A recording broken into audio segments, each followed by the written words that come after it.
శ్రీమాత్రే నమః. రాబోయే శుక్రవారం అమావాస్య చాలా అంటే చాలా విశేషమైనటువంటి రోజు. ఈ రోజున పితృదేవతల ప్రీతత్యం చేసే కార్యక్రమాలు, మనం ఆరోగ్యం బాగుండటం కోసం చేసుకునే కార్యక్రమాల వలన ఎంతో విశేషమైనటువంటి ఫలితాలను మనం అందరం పొందుతాం.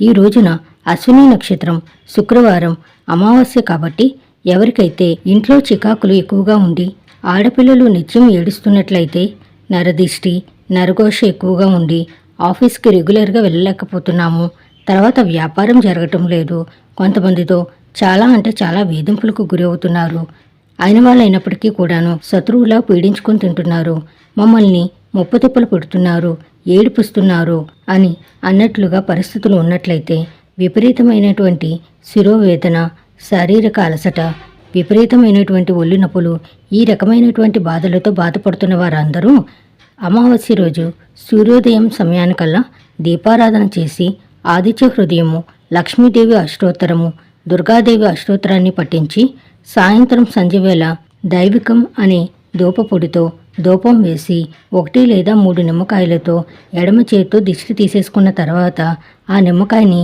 2 ముక్కలుగా కట్ చేసి వాటిని పారే నదిలో పడేయండి లేదా పెద్ద చెట్టు మొదల్లో పడేయండి. ఇలా చేయడం వల్ల నరదిష్టి పోతుంది. అనారోగ్య సమస్యలు ఏవైనా ఉన్నా కూడా అన్నీ పోతాయి. ఈ రోజున అమావాస్య కాబట్టి పితృదేవతల ప్రీతజ్యం, మంచినీళ్ళు లేదా శక్తి కొలద అన్నదానం చేయండి. సర్వదా శ్రేయస్కరంగా ఉంటుంది. శుభం భూయాత్.